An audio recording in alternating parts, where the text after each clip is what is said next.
Iritang sabi ni Nova at napadok muna lang sa lamesa. Wala na akong trabaho. Siguradong lagot na naman ako nito kay Tatang. Kawawa na naman ako nito sa kanila ni Nanang. Pwedeng makiupo? Wala na kasing space. Napaangat ng tingin si Nova. Bumungad sa kanyang isang gwapong binata. Pwede? Oo, sige. Sagot niya at napaupo ng maayos. Nawala bigla ang pag-i-emote ng dalaga dahil may kasama na siya sa table. Nang dumating ang pagkain niya, ay nagsimula na siyang kumain. Ilang sandali lang ay dumating naman ang order ng binata. Patingin-tingin dito si Nova dahil masyado siyang namamanghas sa mga mata nito. Ayos ka lang? Tanong sa kanya ng binata na bahagyang ikinagulat niya. Bago kasi ako maupo dito parang down na down ka. Ayos lang ako. Sagot ni Nova at tipid na ngumiti. Salamat sa pagtatanong. Tumango lang ang binata. Pagkatapos din kumain ni Nova ay tumayo na siya. Gusto mong samahan kita magmukmok? I'm just being friendly Wala akong gagawin sa'yo. May mga kasama ka. Baka hanapin ka nila.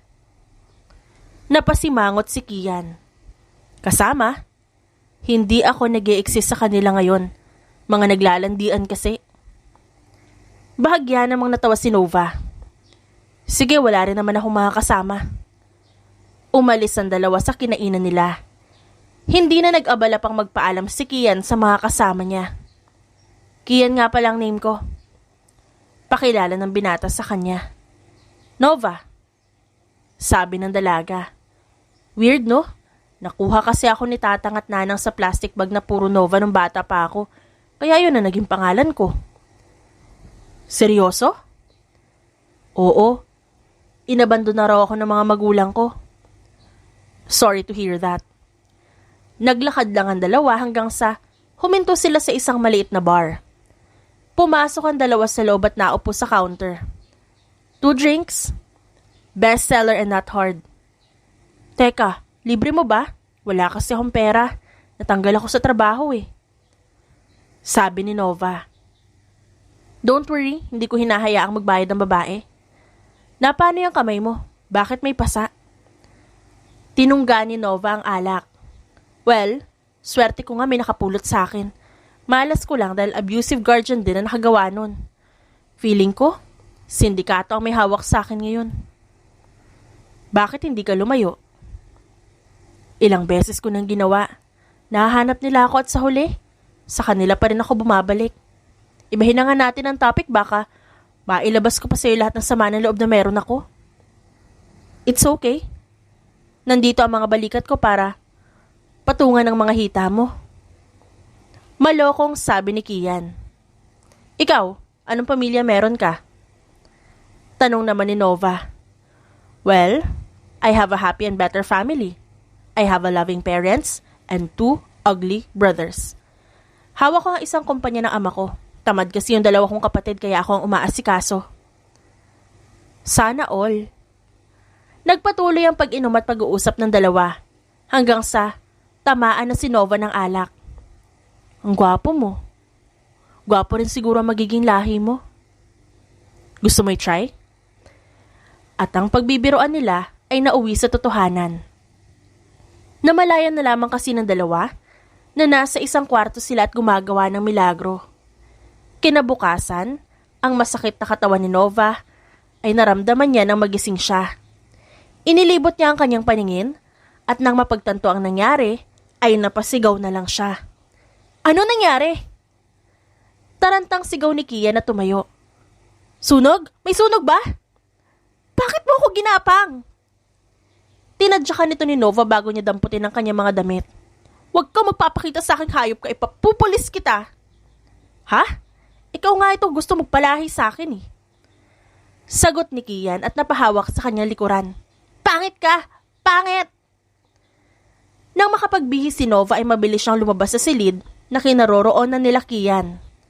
Agad umuwi si Nova sa kanila. Bakit ngayon ka lang umuwi? Salubong sa kanya ng tatang niya. Nasaan ang kinita mo? Tatang, Natanggal ho ako sa trabaho. Mahinang sabi ni Nova. Maghahanap po ako agad. Huwag ka po mag-alala. Dinuro siya ng tatak niya. Siguraduhin mo lang, Nova.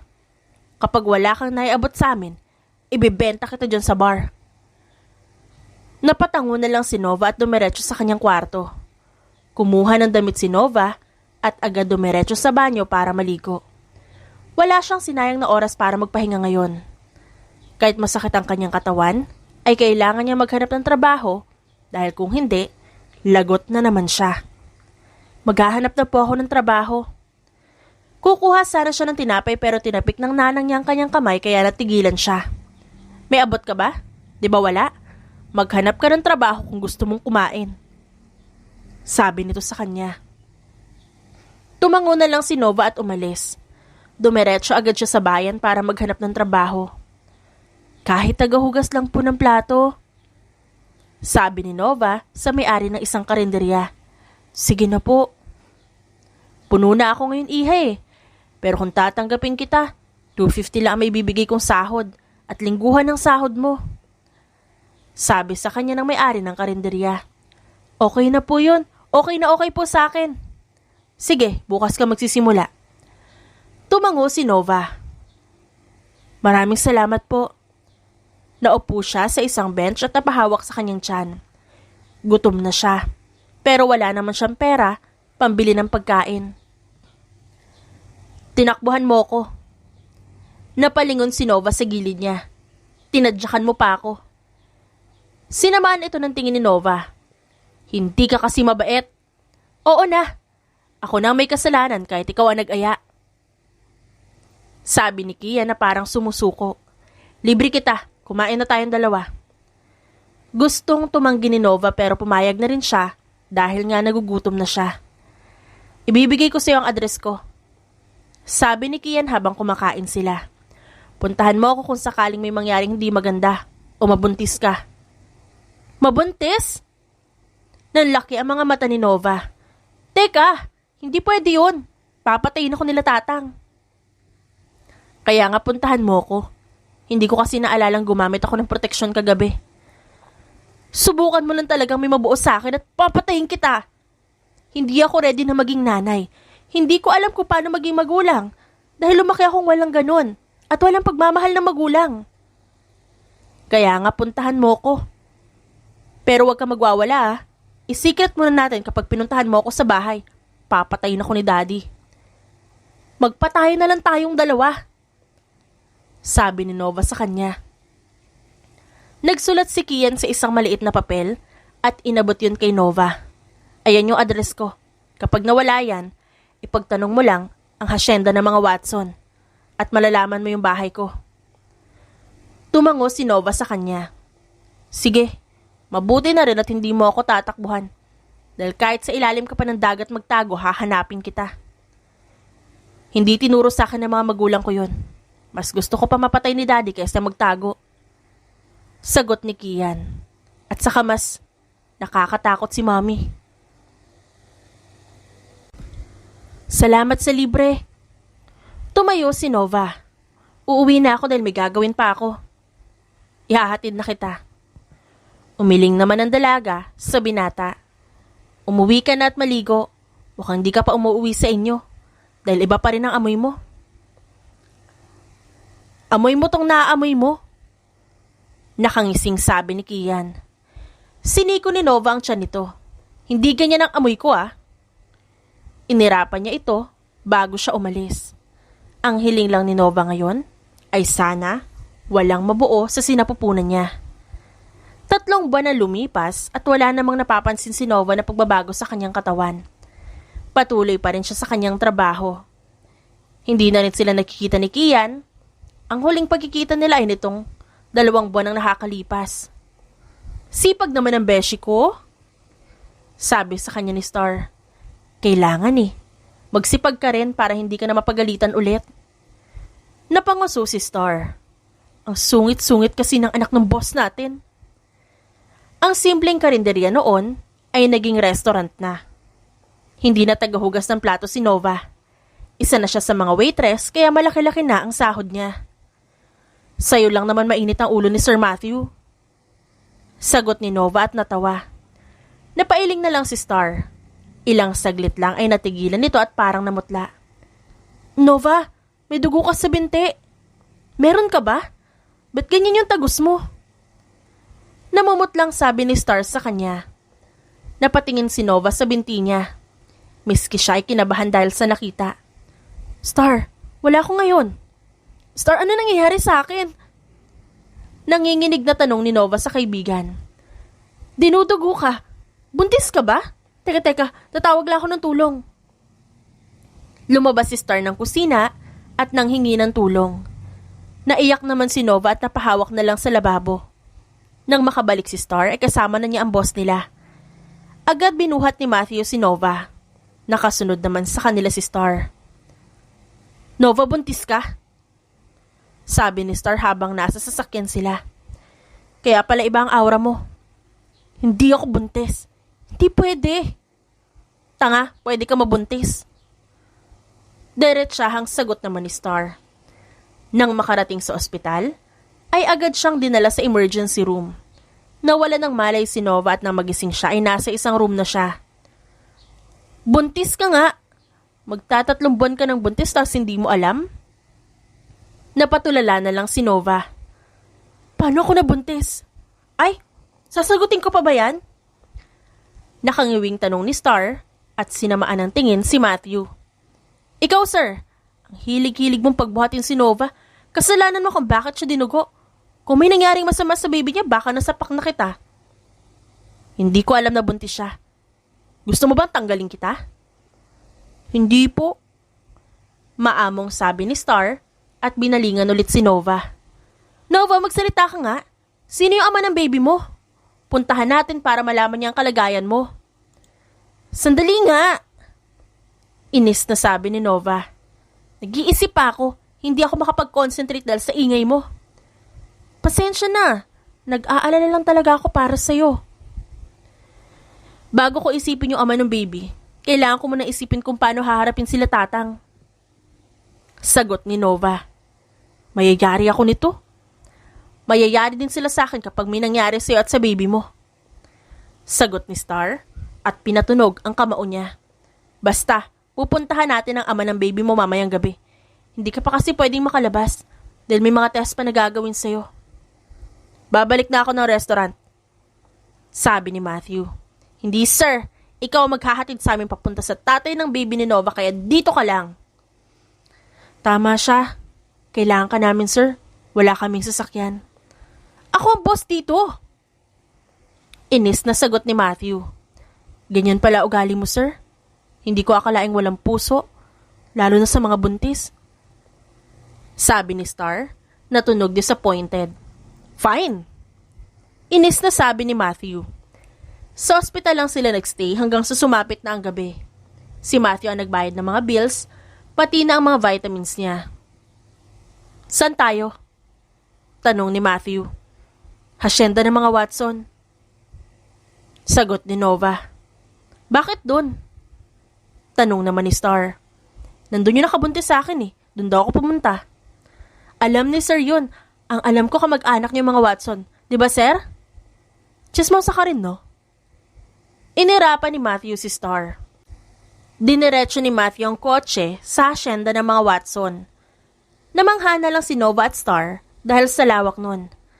Agad silang nakalusot ng gate dahil kilala si Matthew doon. Hoy! Lumabas ka dyan! Nabuntis mo ang kaibigan ko! Sigaw ni Star na makababa sila. Agad namang tinakpan ni Matthew ang bibig ng dalaga. Quiet! Baka hindi ang isa sa mga anak ni Tita nakabuntis kay Nova. Huwag ka muna mag-iskandalo. Tumango naman si Star. Sino po sila? Tanong ng isang babaeng katulong. Kayo po pala, Sir Matthew. Kay Kian po sana? Sabi naman ni Nova. Natigilan ng dalawa niyang kasama. Hindi naman si Kian ang tinutukoy mo, di ba? Tanong ng binata sa kanya. Siya yun. Tipid na sagot ni Nova. Napamura si Matthew. Pakitawag po si Kian. Pakisabi may babaeng naghahanap sa kanya. Tumangulang ang katulong at pumasok sa loob ng bahay.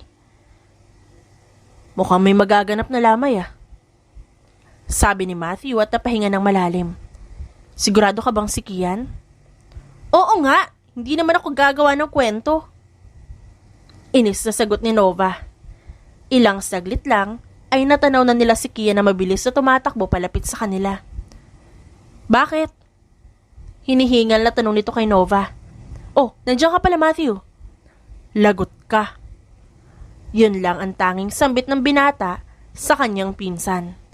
Mauna na kami, ayoko masaksihan ng galit ni Tito. Agad na umalis si Matthew, hila-hila si Star. Naiwan naman ang dalawa sa garden. May nabuo, sabi ni Nova at sinipa si Kian. Magpatayo na tayong dalawa dahil pareho naman tayo mananagot. Patay. Bulong na saad ni Kian. Hindi ko rin alam na buntis ako dahil walang sinyales. Dinugo ako kanina tapos ayun na. Dinugo ka? Kamusta naman si baby? Hindi ba siya nasaktan? Maayos daw si baby. Anong gagawin natin? Tara sa loob. Kailangan ko sabihin sa mga magulang ko. Sabi ni Kian at hinawakan ang kamay niya. Wala nang nagawa si Nova nang hilahin siya ng lalaki papasok sa loob ng mansyon. Natigilan si Nova nang makitang maraming tao doon. Sino siya? Tanong ni Doña Kristen at nginitian si Nova. Girlfriend mo? Nabuntis ko po. Mahinang sagot ni Kian. Napuno ng katahimikan ng buong sala. Namamawi si Nova at kinakabahan. Tumayo ang ama ni Kian at sa isang iglap, nakasalampak na si Kian sa sahig habang sapo ang kanyang ilong at gilid ng labi na dumudugo. Dad, enough. Tumayo si Kevin at inawat ang ama. Anong usapan natin, Kian? Dinuro ni Don Tomas ang anak. Puruhan niyo pa po. Support po kita. Sabi ni Nova sa ama ni Kian. Nova, masakit kaya? Alam mo palang masasaktan ka, tapos hindi ka nakikinig sa akin. Kian, gusto mong palayasin kita at itakwil?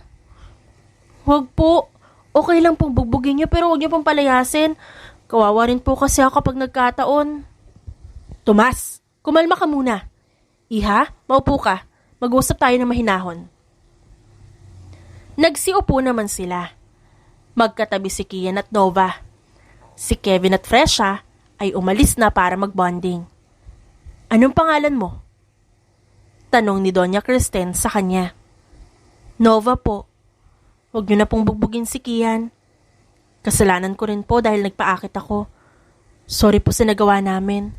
Pero nakakainis po kasi si Kian Hindi kasi marunong gumamit ng proteksyon. Lagot ako nito sa nanang at tatang ko. Kakausapin namin ang mga magulang mo. Sabi naman ni Don Tomas. Wala po akong mga magulang. Yung mga guardian mo na lang. Umiling si Nova. Huwag po muna sa ngayon. Ako muna po ang kakausap sa kanila. Medyo komplikado po kasi ang sitwasyon ko. Ano nang plano nyo ngayon? Tanong naman ni Doña Kristen. Wala pa po. Sagot ni Kian at minasahe ang kanyang panga. Sakit. Makakapag-isip lang po ako ng plano kapag nalaman na nila tatang at nanang ang kalagayan ko. Sabi ni Nova. Nandito lang po ako kasi... Sabi po ni Kian, puntahan ko siya kung sakaling may mabuo. Akala ko ikaw ang pinakamatino sa inyong magkakapatid. Sabi ng ama ni Kian at napailing. Babaero kaya yan? Sabad naman ni Quezon. Sa inyo lang po papormal kumilos yan. Pero ang totoo, babaero yan. Hindi ako babaero. Friendly lang ako. Kasalanan ko bang babae ang lumalapit sa akin? Gusto mong tumabingi ng tuluyan niyang panga mo? Napatahimik si Kian nang samaan siya ng tingin ng ina. Napahinga ng malalim si Nova at napasandal kay Kian. Pakiramdam niya, ngayon lang niya naramdaman lahat ng pagod sa buong buhay niya. Ayos ka lang? Nag-aalalang tanong ni Kian at inakbayan ito. May masakit ba sa'yo? Ayos lang ako. Uuwi na po ako. Kumain ka na muna, Iha. Kailangan ka namin ingatan. Lalo na ang baby mo. First apo ko yan, kaya dapat spoiled yan. Napangiti siya sa sinabi ng ginang. Naiinggit siya sa anak kasi kahit hindi pa nito nakikita ang mundo, mahal agad siya ng tao sa paligid niya. Bagay na hindi niya naranasan kahit kailan. Kumain na rin po kasi kami kanina. Wait lang, ipagbabalot kita para kapag nagutom ka. Bago pa ito mapigilan ni Nova, ay mabilis na itong tumayo at dumiretso sa kusina. Tatay Kian! Sabi ni Quezon at humagikik. May sumpa talaga tong bibig ko, no? Sabi na nga ba't makakabuntis ka? Epal ka kasi. Sabi dito ni Kian. Nang makabalik ang ina ni Kian, ay agad nitong inabot sa babae ang mga Tupperware na nakalagay sa paper bag. Kainin mo yan ha? May mga fruits dyan. Gusto ko, healthy kayo ng apo ko. Salamat po. Nagpaalam na ang dalawa. Ihahatid ni Kian si Nova sa bahay nito dahil masyado na ring gabi. Kian, sana suntukin ka ulit ang daddy mo. Masakit yung suntok ba? Sobra. Ikaw kamusta? Ayaw mo bang sa amin muna tumuloy? Baka may mangyaring masama sa inyo ng anak natin. Magiging maayos lang kami. Nang makarating sa kanto, malapit sa bahay nila, ay nagpababa na si Nova. Ayaw niya ipadiretso kay Kian hanggang sa bahay nila dahil baka makita siya ng nanang at tatang niya. Siguradong kapag nakita ng mga itong mayaman ng kasama niya, ay peperahan ng mga ito si Kian. Salamat, mag-iingat ka sa pag-uwi. Ito calling card ko. Tawagan mo ako kapag may naging problema, okay? Salamat. Bumaba na si Nova. Hinintay niya muna makaalis si Kian bago siya naglakad pa uwi. Pagpasok niya, ay naabutan niya ang kanyang nanang at tatang na nagiinom kasama ang mga kaibigan nito. Ano yung dala mo? Tanong ng kanyang nanang niya. Mga flyers po. Magpapamigay po kasi ako bukas. Pagsisinungaling niya. Walang kwenta. Akin ang pera mo. Wala na kaming pampulutan dito. Dumukot si Nova ng pera at inabot dito. Dire-diretso nang pumasok si Nova dahil ramdam niya ang malagkit na titig sa kanya ng kaibigan ng kanyang nanang at tatang. Naupo si Nova sa kama. Dinukot niya ang natitirang pera sa kanyang bulsa. Simula ngayon, kailangan niya nang mag-ipon para sa baby niya. Gutom ka ba? Tanong niya sa anak na nasa sinapupunan nang kumulo ang kanyang tiyan. Ngayon ka na nagpaparamdam ah. Natawa siya at kinuha ang Tupperware. Parang naglaway si Nova nang makita ang masasarap na pagkain. Nilak niya muna ang pinto ng kwarto bago siya magsimulang kumain. Dalawa na sila ng anak niyang kumakain kaya kailangan niya maging malusog. Pagkatapos kumain ni Nova ay ininom niya ang kanyang vitamins. Itinabi niya yun sa drawer bago siya mahiga. Ang takaw mo, baby? Naubos mo yung pagkain? Sabi ni Nova at nag-inat. Time for sleep na naman tayo dahil kailangan natin ng lakas para bukas. Walang giya ka? Malakas na sampalang agad sumalubong kay Nova nang makapasok siya sa loob ng bahay nila. Maaga siyang pinauwi ni Matthew dahil nga sa kalagayan niya. Bakit po?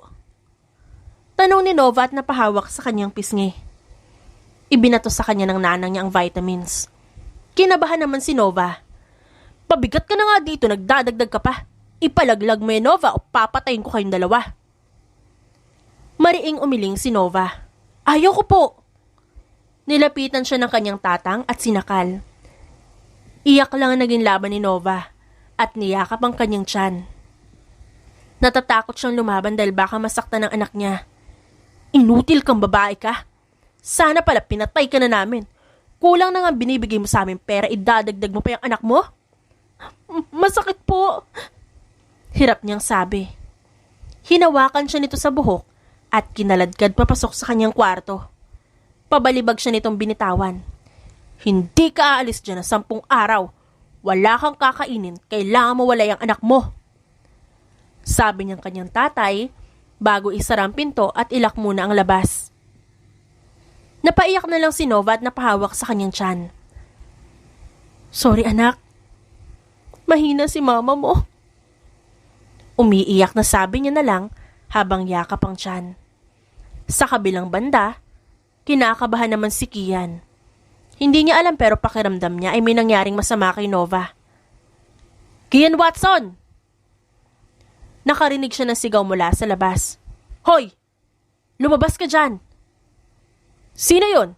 Huwag mo sabihing may nabuntis ka na naman. Wala po. Lumabas ang kanyang mga magulang na agad naman siyang sinundan. Nakita nila ang isang babae sa labas na nagwawala. Hoy! Kailangan ka ni Nova. Maaga siyang pinauwi. Sinundan ko siya dahil naiwan niya ang cellphone niya. Binubugbog siya sa kanila. Napamura naman si Kian. Sakay na! Sabi ng kanyang ama na nakasakay na agad sa kotse. Agad naman silang sumakay, pati si Star na sumundo kay Kian ay nakisakay na rin. Kapag may nangyari masama sa kaibigan ko, jujombagin kita. Nang makarating sa bahay nila Nova, ay mabilis na bumaba si Kian at lumapit sa isang bahay. Nova! Sabi ni Kian at malakas na kumatok. Nova! Nova! Bobo, hindi yan ang bahay nila. Sabi ni Star at nilapitan ang bahay ni Nova. Masyado ka kasing pabida. Sorry. Sabi ni Kian at palapit sa bahay nila Nova at dun kumatok. Nova! Bumukas ang pinto at lumabas ang tatang at nanang ni Nova. Sino kayo? Nasaan po si Nova? Nova, lumabas ka dyan! Umalis na kayo, wala si Nova dito. Galit na sabi nito. Nandyan siya. Pumasok si Kian sa loob at hinanap si Nova. Nakita niya ang isang pinto na nakalak. Nilapitan niya ito at kinatok. Nova? Nova! Kian? Narinig niya ang boses ni Nova mula sa loob. Kian, tulungan mo ko! Sisirain niya na sana yung lock kaso may humila sa kanya. Trespassing ka! Umalis ka! Galit na sabi ng nanang ni Nova. Hindi ako aalis hanggat hindi ko kasama ang mag-ina ko. Madiing sabi ni Kian. Mahina niya itong nilak. Kinuha niya isang upuan at hinampas ang lock.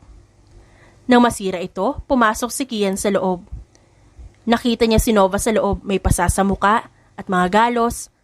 May dugo rin ito sa muka. Nova, dito na ako. Sorry kung wala ako. Gusto ko nang umalis. Aalis ako dito. Oo, uuwi na tayo. Iuuwi na kita. Hindi aalis si Nova dito. Umalis kayo dito. Dito lang si Nova. Hindi. Sa akin, si Nova. Mariing sagot ni Kian. Iniwan saglit ni Kian si Nova at hinarap ang tatang nito. Susuntukin niya sana ito, kaya lang pinigilan siya ng kanyang ama. Bastos yung gagawin mo. Hayaan mo nga ako nang gumawa.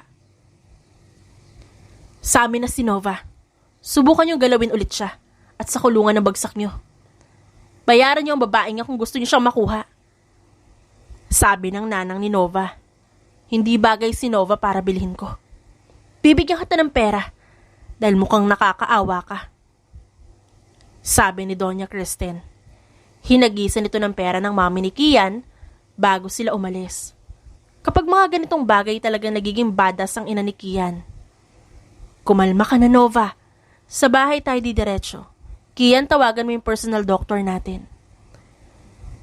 Nova, sorry kung hindi agad ako pumasok Naisip kong tawagan muna sila, Kian. Sabi ni Star sa kaibigan. Baka bugbugin din kasi ako ng tatang mo. Ang laking tao nun. Maayos yung ginawa mo. Sabi ni Doña Kristen kay Star. Kung susugod ka rin agad, baka mas lalong lumalang nangyari. Nang makarating sa mansyon, ay nakatulog si Nova. Binuhat ito ni Kian at dinala sa kanyang kwarto. Napaigting na lang ang kanyang panga nang makita ang galos sa mukha ng kanyang babae. Sorry. Sabi ni Kian at pinunasan ang natuyong dugo sa mukha nito. Promise, wala nang ibang mananakit sa'yo. Nang dumating ang doktor, ay ginamot nito si Nova. Nakabantay lang ang pamilya ni Kian sa kwarto, pati na rin si Star. Kamusta po sila ni Baby? Kailangan lang ng pahinga. Masyadong stress si Mrs. Baka hindi na makaya ng kapit ng baby sa susunod, kaya kailangan doble ingat. Agad namang tumango si Kian. Iingatan ko po sila. Sagot nito at naupo sa kama.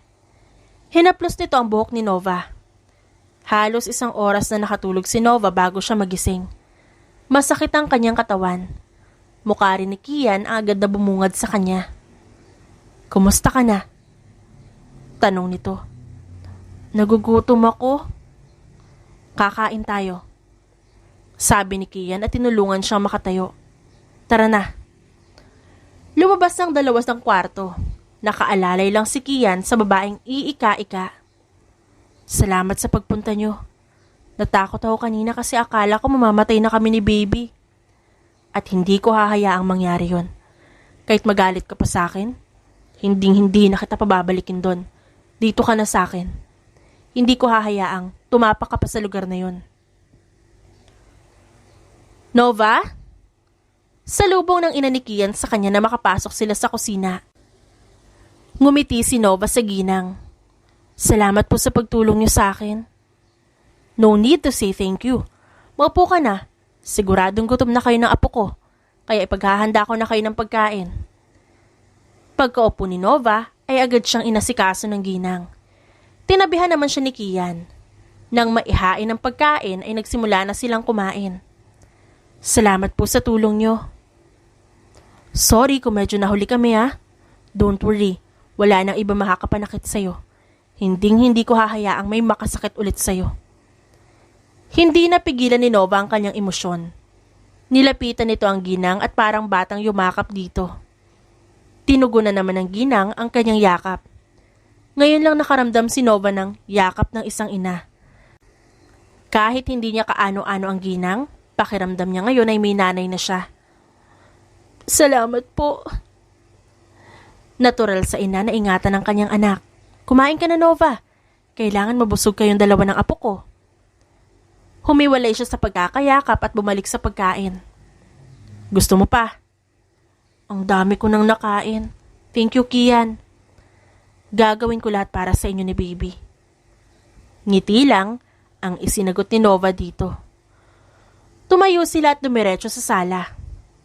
Piniling tumabi ni Nova sa ina ni Kian. Hindi niya alam pero gustong-gusto niya dito. "Mukhang sa akin naglilihi ang Nova namin." Natatawang sabi ng ginang at yumakap kay Nova. "Pwede po ba kitang maging nanay? Ngayon pa lang mami mo na ako. Pamilya na tayo dito kaya wag kang mahihiya sa amin. Masaya akong tinatanggap ka bilang manugang namin." "Uy, manugang daw?" Nakangising sabi ni Kian. Inirapan lang ni Nova ang lalaki at tinuon ulit ang kanyang pansin sa ginang. Napahiwalay lamang si Nova nang magpaalam itong aalis kasama ang asawa nito. "Ipamimili ka na rin namin ng damit. May gusto ka pa bang ipabili?" "Wala na po. Maraming salamat po.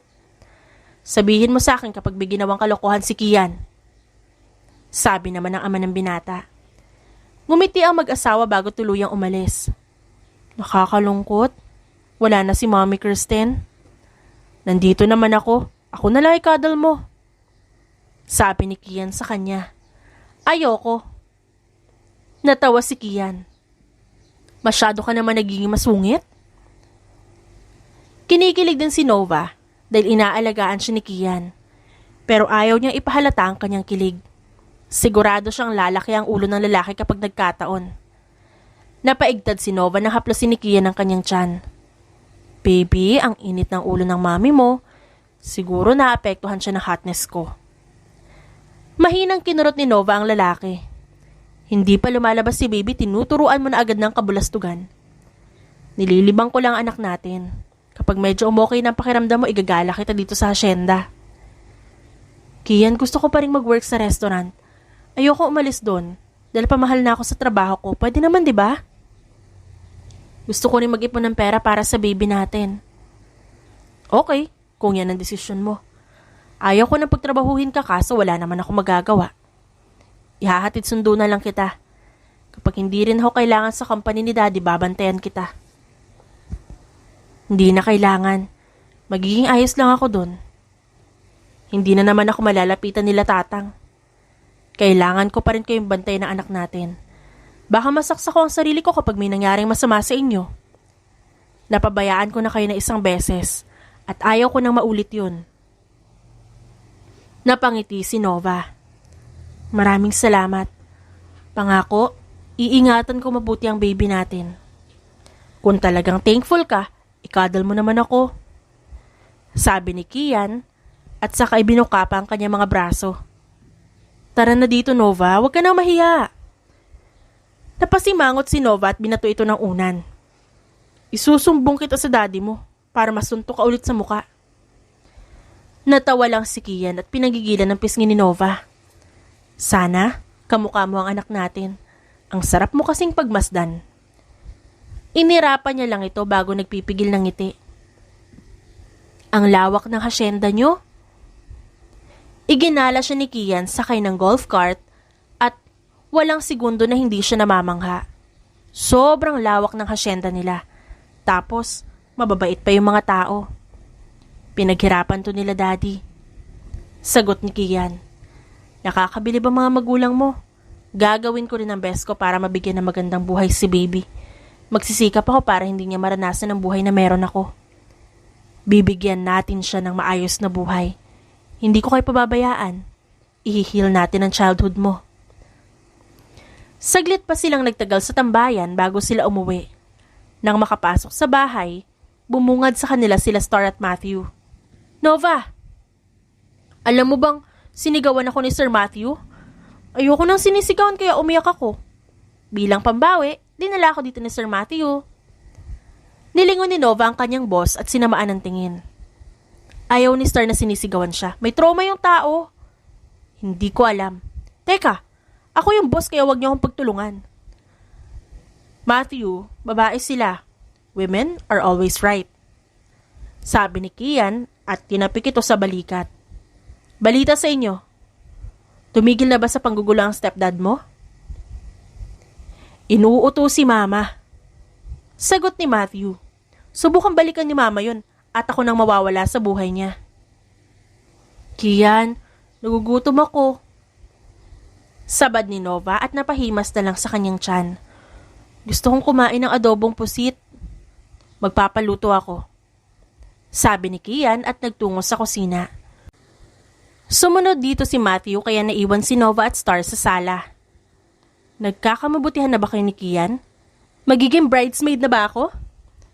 Pinagsasabi mo? Magkaibigan lang kami ng tao. Friends na may anak?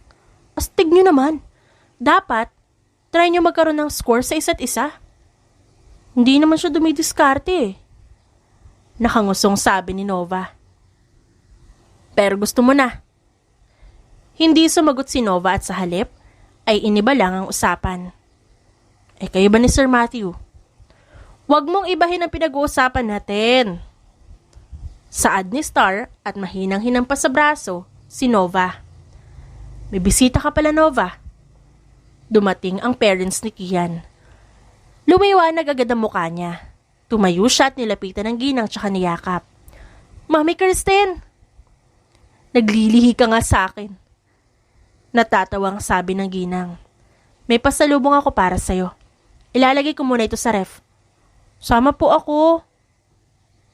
Nagtungo sila sa kusina at nadatnan si Matthew at Kian. Tinuturuan ni Matthew na magluto si Kian at nakikinig naman na mabuti ang binata sa kanya. Di nga ganyan. Inis na sabi ni Matthew at inagaw ang sandok.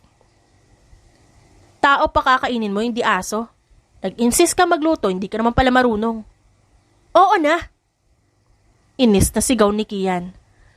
Ang bango ng niluluto nyo, nagugutom ako lalo. Malapit na tong maluto. Kaya mo na yan, Matthew. Nagsandok si Kian ng kanin at inilapag ito sa harap ni Nova. Ilang beses lang ay natapos na magluto si Matthew. Pinagsandok nito si Nova. Ang sarap. Ako nagluto niyan. Sabi ni Kian. Anong ikaw? Ako nagluto niyan. Paghahalo nga lang palpa ka pa eh. Sabi naman ni Matthew. Pagbigyan mo na. Nagpa-practice lang na maging husband yan pinsan mo. Dami mong alam. Inirapan lang siya ni Star bago saluhan si Nova. Ilang sandali lang, nagpaalam na rin ang dalawa. Si Nova naman ay nakaramdam ng antok kaya nagtungo siya sa kwarto nila ni Kian. Matulog ka na, hindi kita gagapangin. Babantayan ko lang kayo ni baby natin. Ay, subukan mo lang akong gapangin. Tatabingi yung panga mo. Iniikot ni Nova ang comforter sa kanya bago siya matulog. Ngayong buntis siya, gustong-gusto niyang matulog na may nakapalibot na comforter sa kanyang katawan. Kaya madalas siyang tawaging uod ni Kian. Natawa na lamang si Kian na makita ang itsura ng dalaga. Napailing na lang siya at bahagyang nilakasan ng aircon para hindi ito mainitan. Nagharang siya ng unan sa magkabilang gilid nito bago niya ito iwan. Si Nova? Tanong ng kanyang ina pagkababa niya. Tulog po. Kian anak, anong plano mo kay Nova? Hindi mo naman planong maging basta magulang lang kayo ng anak niyo, di ba? Dad, ako nang bahala doon. Ikaw nang bahala? Huling desisyon mo, nakabuntis ka na hindi mo man lang mahal. Sinasabi ko sa'yo, Kian, hindi na kita pagbibigyan kahit pa i-divorce ako ng mami mo. Dad, promise po. This time may plano na ako. Pabayaan na natin siya. Malaki na ang ama mo. Ang problemahin mo ngayon kung paano mo aayusin ang sales ng mga gulay na mababa ang bentahan. Sabi ng kanyang ina sa kanyang ama. Naayos na ni Kevin ang tungkol dyan.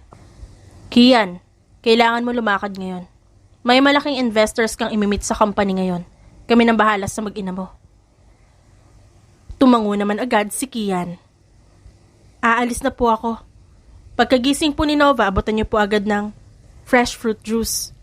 Yung ginawa ko nasa ref po. Kumaway si Kian bago tuluyang umalis. Si Nova naman ay gabi na nagising. Nag-unat-unat siya bago bumangon at lumabas ng kwarto nila Kian. Si Kian po. Agad na tanong niya na makababa siya. Nasa kumpanya. Baka pauwi na rin yun, kumain na tayo. Umiling agad si Nova. Hihintayin ko na lang po si Kian. Sabay na lang kami. Ngumiti lang ang ginang bago hilahin ng asawa patungong dining. Tumambay naman si Nova sa upuan sa terrace sa labas para abangan si Kian. Maya-maya lamang ay natanaw na niya ang sasakyan nito. Bakit nasa labas ka? Baka mahamugan kayo ni baby. Hinihintay kita. Sabay tayong kumain. Nagpaparamdam ka na, kiss ba ang gusto mo? Napasimangot si Nova. Dapat pala hindi na kita inabangan kung aasarin mo lang ako. Natawa si Kian. Sorry na, wag nang mainit ang ulo. Kumain na tayo at baka si baby naman ang uminit ang ulo mamaya. Magkasabay na pumasok ang dalawa at dumiretso sa dining hall. May nakahain ng pagkain kaya naupo na lang sila at nagsimulang kumain. Sabi ng daddy mo pumunta ka raw sa kumpanya nyo? Tumango naman siya. May bigla ang meeting. Mainit yung ulo ng ka-meeting ko, buti na lang naging successful. Maaga dapat ako makakauwi kaso tinapos ko na yung papeles na pipirmahan ko para bukas. Gusto ko kitang bantayan bukas kaya tinapos ko agad ang mga trabaho ko ng maaga. Salamat. Salamat sa paglalaan ng oras para kay baby. Salamat dahil mahal mo si baby. Hindi lang naman si baby. Makahulog ang sabi ni Kian. Irap na lang ang isinagot ni Nova para itago ang kabang kanyang nararamdaman. Sa mga lumipas na buwan, mas lalong lumalaki ang tiyan ni Nova. Mas lalo ring nag-iiba ang mood niya, kaya minsan ay naiiyak na lang siya dahil natatakot siyang magalit sa kanya si Kian. Ayos ka lang ba? Ang tahimik mo. Huwag mo akong pansinin. Sagot lang ni Nova at hinaplo sa malaking tiyan niya. Baka mahuli ka pa sa opisina kaya umalis ka na. Nova, umalis ka na Kian. Napahinga na lang ng malalim si Kian. Hinalikan nito ang tiyan at noon niya bago ito tuluyang umalis. Napanguso na lang si Nova habang nakatanaw sa veranda. Naiisip ni Nova na nababaliw na siya. Minsan nilalambing niya si Kian, madalas naman naiinis siya dito kaya sinusungitan niya ito. Tumayo si Nova at lumabas ng kwarto. Katulong lang ang kasama niya ngayon sa bahay. Wala ang mga magulang ni Kian sa bahay. Naisip na lang magpunta ni Nova sa shop ni Quezon na malapit sa asyenda. Nova, may kailangan ka ba? Umiling si Nova at kumuha ng paninda ni Quezon na vegetable chips. Naupo siya at kinain yun. Sa tingin mo ba nagagalit na sa akin si Kian dahil sa ugali ko? Wala sa sariling tanong ni Nova sa lalaki. Hindi magagalit si Kian. Hindi marunong magalit yun. Magtampo lang siguro. At saka, naiintindihan niya ang sitwasyon mo. Alam niyang moody ang mga buntis. Nasabi na rin yun ni Mommy sa kanya. Hindi na lang kumikibo si Kian kapag naiinis ka dahil ayaw kanyang ma-stress. Napanguso si Nova. Gusto kong bumawi sa kanya. Puntahan mo sa kumpanya. Joke lang, wala kang kasama kaya hindi ka pwedeng lumakad mag-isa. Hindi rin kita masasamahan dahil mag-aayos ako ng mga orders. Okay, uuwi na lang ako. Good luck sa mga orders. Nanguha pa ng maraming chips si Nova bago umalis. Umuwi siya ng hasyenda at dumiretso sa kusina. Naisip niya ipagluto si Kian at hatira nito ng pagkain sa company. Pagkatapos magluto ni Nova, ay nagpalit siya saglit ng damit bago tuluyang umalis. Nagpa-drive siya sa mga driver nila Kian patungo sa kumpanya kung saan nagtatrabaho ito. Salamat po. Nakangiting sabi ni Nova sa driver saka bumaba. Didiretso na sana siya sa loob, kaya lang hinarang siya ng guard. Sino po sila? ID po para makapasok. Wala po akong ID eh. Pero, asawa po ako ni Kian Watson. Nagkatinginan ng dalawang guard. Itatawag po muna namin sa office ha. Mahigpit po kasi dito kaya hindi kami basta-basta nagpapapasok. Upo po muna kayo. Naiintindihan ko po. Sagot ni Nova at umupo saglit. Mabigat ang tiyan niya kaya mabilis siyang mapagod at hingalin. Ilang sandali lang ay natanaw niya na si Kian na halatang nagmamadali. Masaya ako nandito ka. Kaso, dapat nagpasundo ka na lang sa akin. Para kung may nangyaring masama sa'yo. Ayos lang naman ako, tsaka nagpatid ako sa driver niyo. Tumango lamang si Kian. Nakaalalay sa kanya si Kian hanggang sa makarating sila sa office nito. Hindi alintana ni Kian ang mga empleyadong nakatingin sa kanila ni Nova. Hindi ka nainis? Malambing na tanong ni Kian sa kanya. Maayos ang mood ko ngayon. Sorry kung hindi mo malambing si baby sa tiyan ko tuwing may sumpong ako.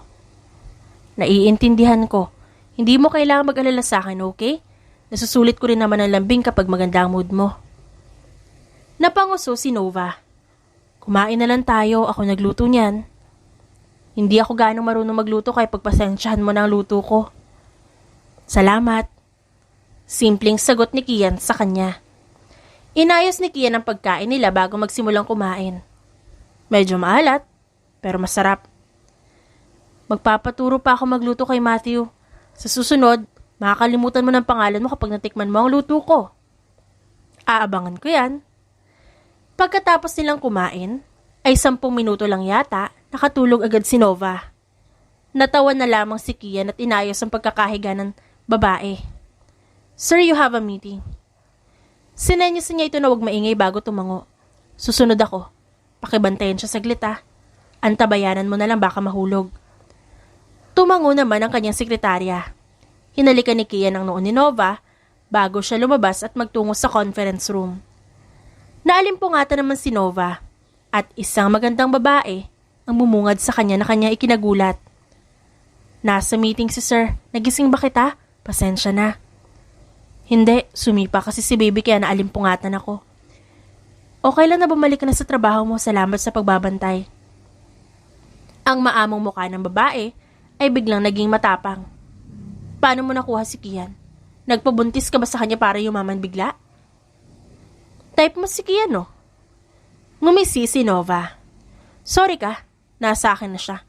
Don't worry, hindi ko sasabihin tong kasamaan na ugali mo kay Kian. Kawawa ka naman kasi. Hindi ka na gusto pabalik ni Kian, mawawalan ka pa ng trabaho. Lalong sumama ang mukha ng sekretarya ni Kian. Dinampot nito ang vase na nakalagay sa center table at laking gulat nang ihampas nito ang vase sa sariling muka. Napakurap-kurap si Nova nang dumaloy ang dugo sa mukha nito. Bumukas ang pinto at pumasok si Kian. Natigilan si Kian na makita ang kaganapan sa loob ng opisina niya. Anong nangyari? Magsasalita siya, kaya lang naunahan siya ng sekretarya nito. Hinampas niya ako ng vase. Bigla niya po ako hinampas. Pagdadrama nito habang sapo ang dumudugong muka. Umiling si Nova nang tumingin sa kanya si Kian. Wait me here. Sabi ni Kian at dinala ang sekretarya sa klinik. Napanguso na lang si Nova at napaiyak. Iniisip niyang naniwala si Kian sa kabaliwan ng sekretarya nito. Umiiyak siya dahil nai-imagine niya ang galit sa mukha ni Kian. Ilang minuto lang ay bumalik si Kian. Nabigla siya na makita ang umiiyak na si Nova. Agad niya itong nilapitan at pinahid ang luha nito. Bakit ka umiiyak? Sinaktan ka ba niya? Umiling si Nova at sumubsob sa leeg niya. Akala ko galit ka sa akin kaya umiyak ako. Natakot ako na baka maniwala ka sa sekretarya mo. Hindi ko ginawa yun. Sinaktan niya ang sarili niya dahil obsessed siya sa'yo. Hindi naman ako naniniwala sa kanya. Alam ko namang hindi mo gagawin yun. Malambing na saad ni Kian.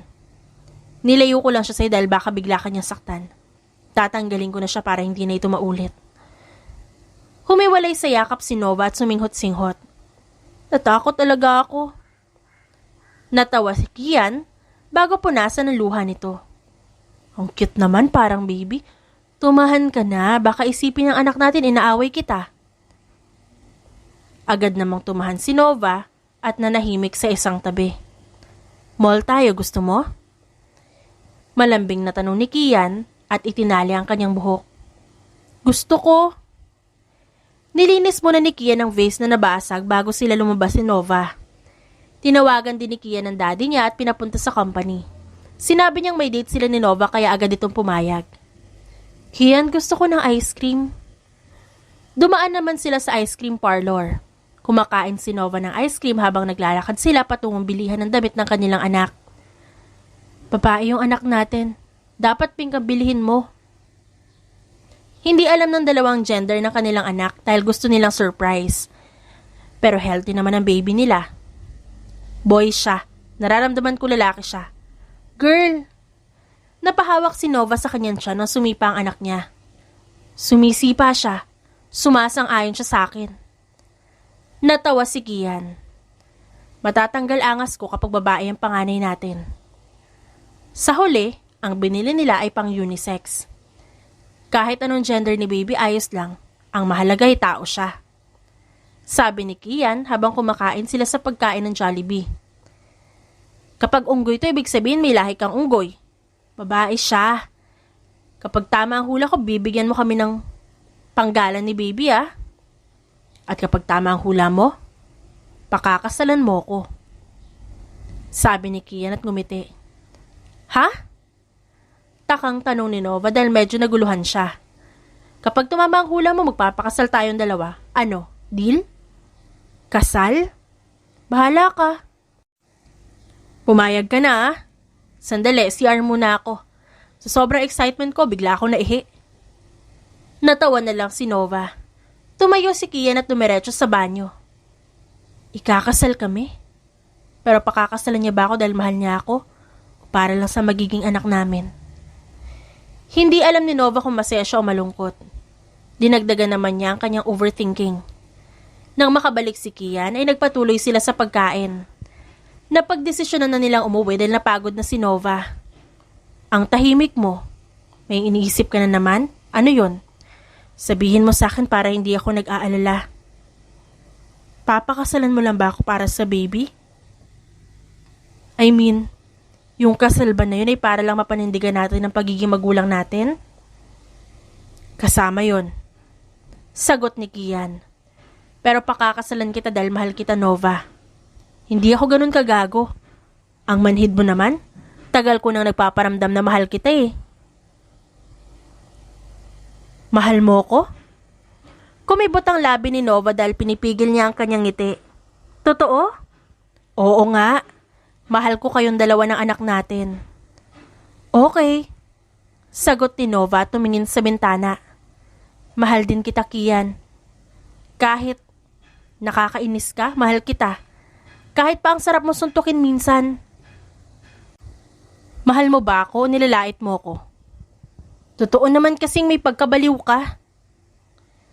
Nang marating ang mansyon, bumaba ang dalawa at dumiretso na sa kwarto ni Kian. Magpahinga ka na, alam kong pagod kayo ni baby. Huwag mo nang pabalikin yung sekretarya mo ah. Baka akitin ka nun tas maging marupok ka at magpapaakit ka na naman. Ipapabugbog talaga kita sa daddy mo.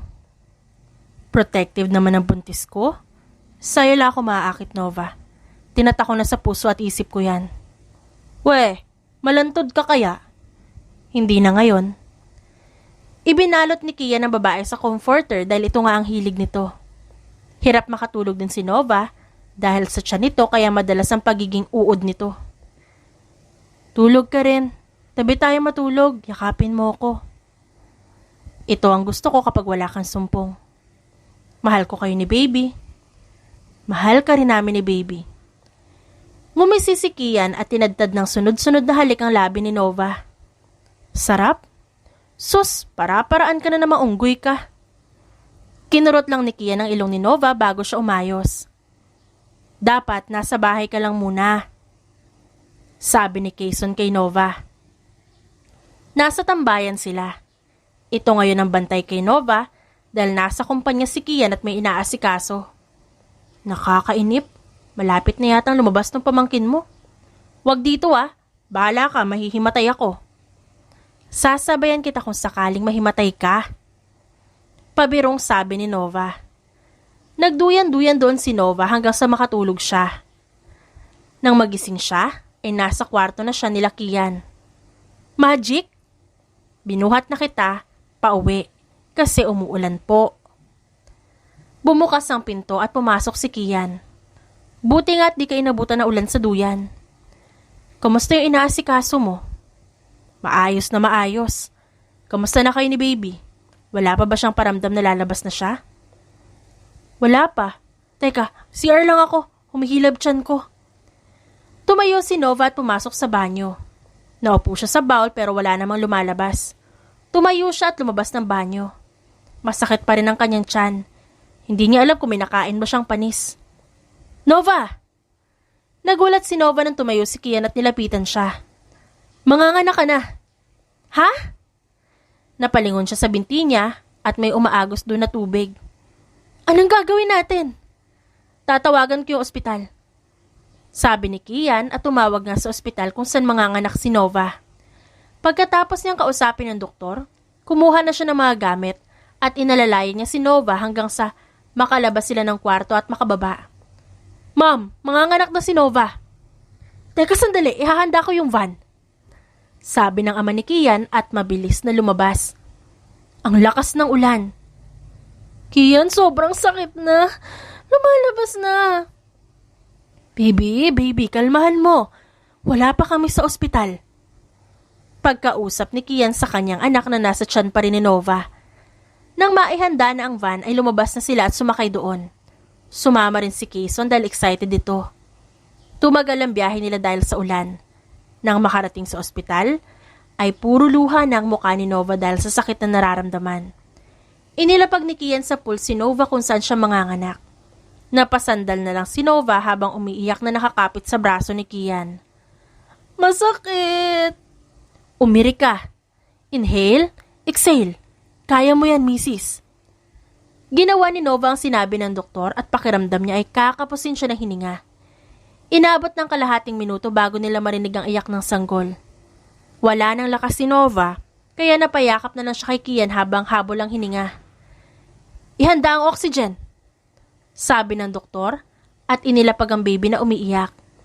Inasikaso naman ng mga nurse ang baby. Si Doc naman ay inasikaso si Nova. Pinunasan nila si Nova bago ilapag sa stretcher at kabitan ng oxygen. Baby girl ang anak nyo. Napaiyak naman si Kian bago halikan ng kamay ni Nova. Tama ka nga, babae ang panganay natin.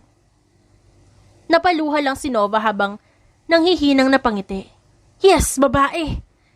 Sabi ni Doña Kristen. Binihisan muna si baby bago ilapag sa tabi ni Nova. Hinawakan naman ni Nova ang kamay ng anak. Kiana Storm. Sabi ni Nova at ngumiti kay Kian. Kiana Storm ang pangalan niya. Pangalan ko? Parang baliw na napatawa si Kian. Yes, tatay na ako. Daddy, Kiana ang pangalan ng anak ko. Congratulations, kuya. Sabi naman ni Quezon. Akala ko mahihimatay ako kanina, kaya lumabas ako. Yan ang first apo namin. Sabi ng ama ni Kian at binuhat ang apo niya. Ang ganda-ganda naman ni Kiana. Yan tayo Binugbog mo ako tas mag-i-enjoy ka rin naman. Biro ni Kian sa ama. Gusto mong itapon ko sa bintana ang anak mo? Kung ikaw ang itapon ko. Banta naman ni Doña Kristen dito bago kuhanin ang apo sa asawa. Ang ganda-ganda naman ng baby Kiana namin. Pinaghalong Mami Nova at Daddy Kian. Nag-text si Fresha at Kuya Kevin, congratulations daw. Gusto nilang sumunod kaso sobrang lakas ng ulan. Buntis pa si Fresha. Ayos lang kamo. Baka pag nakita niya ang kalagayan ni Nova, mahimatay siya. Natulog muna si Nova para makabawi ng lakas. Hininaan naman ng lahat ng boses nila. Huwag niyong gawing manika ang anak ko, baka mabagsak yan. Di gawa ka na lang ulit bro. Gusto niya sa akin, gwapo raw kasi ako.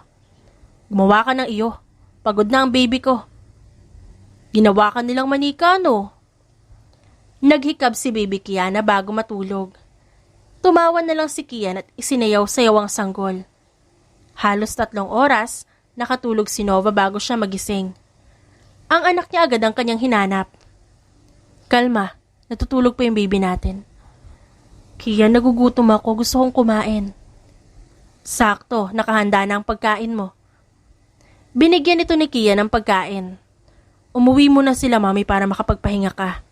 Bukas, i-discharge ka na rin. Kaya susunduin nila tayo. Salamat sa pag-aalaga. Nakangiting sabi ni Nova sa lalaki. Salamat sa paglalabas kay baby Kiana ng safe. Bigla namang umiyak ang sanggol kaya tumayo si Kian at kinuha ito sa higaan. Gutom na ang baby natin. Akin na muna. Sabi ni Nova at inilapag sa gilid niya ang pagkain. Padadedehin ko muna. Sana ako na lang si baby. Biro ni Kian bago kuhanin ang pagkain ni Nova. Sinubuan niya si Nova para makakain ito kahit papaano. Ako mamayang gabi kailangan ko yan para makatulog. Sinamaan naman ito ng tingin ni Nova. Kung suntukin kaya kita? Joke lang, ito naman nagbibiro lang Nang makatulog si baby Kiana, maingat itong nilapag ni Nova sa tabi niya. Si Kian naman ay inabutan siya ng tubig. Kinabukasan maaga silang sinundo at napangiti na lang si Nova habang nakatingin sa mami ni Kian na tuwang-tuwa sa anak nila. Ang ganda-ganda talaga ni Kiana. Paulit-ulit pang sabi nito. Mami, baka lumaki ang ulo ng baby ko kapupuri mo. Ako naman purihin mo. Pangit ka. Buti na lang at basta mga mukha ni Nova. Mami, hindi mo sure. Nang makarating sa bahay, ay sinalubong sila ng mga katulong. Masayang masaya si Nova dahil nakatagpo na siya na matatawag niyang pamilya. Kalmahan niyo lang. Paunahin muna natin si Nova at baka bumuka ang tahi niya. Kian, ayusin mo ang pag-alalay. Kapag may nangyari kay Nova, tatadyakan kita. Idiniretso nila si Nova sa guest room. Dito muna sila ni baby Kiana dahil mahihirapan siyang mag-akyat baba sa hagdan. Tsaka na sila lilipat kapag magaling na ang tahi niya. Mom, pagpahingahin mo muna si Nova at baby Kiana. Hindi naman sila aalis. Bibisita ako mamaya. Ako ang magluluto ng lunch natin. Lulutuan din kita ng favorite mo. Ngumiti naman si Nova sa ginang. Naiwan naman ang pamilya sa loob. Inilapag ni Nova ang anak sa crib bago siya maupo sa kama. Tama ang hula mo. Sabi ni Kian at mabilis na isinuot ang singsing sa daliri ng babae. Ibig sabihin magpapakasal na tayo. Nangilid ang luha ni Nova habang nakatingin sa daliri niyang may singsing na. Salamat. Salamat sa pagtanggap. At salamat dahil pinaramdam mo sa akin kung paano magkaroon ng isang mapagmahal na pamilya. Thank you, Kian. Lumaki man ako walang mapagmahal na magulang. Pangako kong mamahalin ko ang anak natin pati na rin ikaw. Hindi mo kailangan i-pressure ang sarili mo sa mga bagay na yan. Kung ano ang kaya mo ibigay, yun ang tatanggapin namin ni Kiana. Ano, pwede na bang sundan si Kiana? Siniko ni Nova ang kanyang tiyan. Hindi pa magaling ang tahi ko. At hindi pa nakakapagsalita si Kiana, hihiling ka agad. Mas masaya kasi kapag marami. Sundan na lang natin kapag 1 taon na siya at kasal na tayo. Hindi. Susundan natin siya kapag 7 na siya. Gusto ko pang enjoy ang pagiging nanay niya. Gusto ko mas spoiled muna siya. Tignan mo, ikaw rin ang hihiling ng pangalawang anak. Gagawing manika nila daddy at mami yan, kaya konting oras lang magiging bonding yun ni Kiana. Style mo, bulok. Natawa si Kian bago gigil na hinalikan sa pisngi si Nova. Mahal kita, Nova. Mahal din kita, Kian. Makalipas sa ilang taon, akin yan. Daddy! Mami, nasan pa yung pantali ko ng buhok? Mami, umiiyak po si Noel. Napahinga na lang ng malalim si Nova at napahampas sa kanyang noo dahil ang plano niyang susundan si Kiana kapag 7 ay hindi natupad. 6 years old pa lang si Kiana pero may 4 na agad na sumunod. Nasundan si Kiana ng kambal na babae na ngayon ay 5 taong gulang. Sumunod sa kambal ay sina Kathleen na ngayon ay mag-4 na taon. At ang bunso nilang 1 taon na si Noel. Ang gulo! Pero masaya. Araw-araw, magulo ang tahanan nila. Dahil sa ingay ng mga bata at pagkakalat ng mga ito, pero ibang saya naman ang hatid ng mga ito kay Nova at Kian. Akala ko may sunog na. Mga anak ko lang pala'y nagkakagulo. Sabi ng kapapasok lang na si Kian. Agad naman itong sinalubong ng 4. Si Nova naman ay kinuha ang bunsong anak nila na nasa crib at binuhat. Mukhang kulang pa ng bata sa bahay. Sabi ni Kian na tumawa. Kung sakalin kita, anong balita sa kumpanya? Kumusta yung nasunog yung branch? Inaayos na ni Kuya Kevin.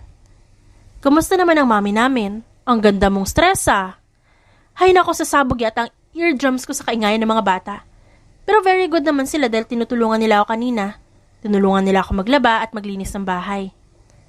Very good naman pala ang mga babies ko. Sabi ni Kian at kinuha ang isang lalaking anak mula kay Nova. Kamusta naman ang brusko naming anak? Siguradong ingay na ingay ka na sa mga kapatid mo. Ingay? Sabi lang nito at sumiksik sa kanya. Laging humihiling si Kian ng lalaki tuwing manganganak si Nova. Pero babae ang lumabas. Swerte na nga lang dahil ang bunso nila ngayon ay lalaki. Daddy, gusto ko po magpagupit. Sabi ni Kiana. Ang init po. Daddy, ako din. Sabi ng 3 babae. Hep hep, maligo muna kayo dahil ang aasim nyo na. Tumango lang ang mga bata. Kinuha ni Kiana si Noel para paliguan. Stress ka rin, no? Natatawang sabi ni Nova at hinalikan nito sa labi. Totoo nga yung mas masaya kaso nakaka-stress naman minsan. Ganyan talaga ang mga bata. Sana nga bumagal pa ang paglaki nila para naman ma-enjoy ko pa ang pag-aalaga sa kanila. Hiling ko rin yan. Sabi naman ni Nova. Dati, takot pa ako na magkaroon ng pamilya kasi hindi ko alam kung paano maging mabuting ina o asawa. Pero ngayon nakasanayan ko na ang saya pala. Salamat dahil ako ang napili mong maging kasama sa pagbuo ng pamilya. Ngumiti ng napakatamis si Kian sa kanya. Salamat at nagpaakit ka. Thank you rin dahil sobrang responsable mo. Mahal na mahal kita, Nova. Gawa tayo ng pang-6.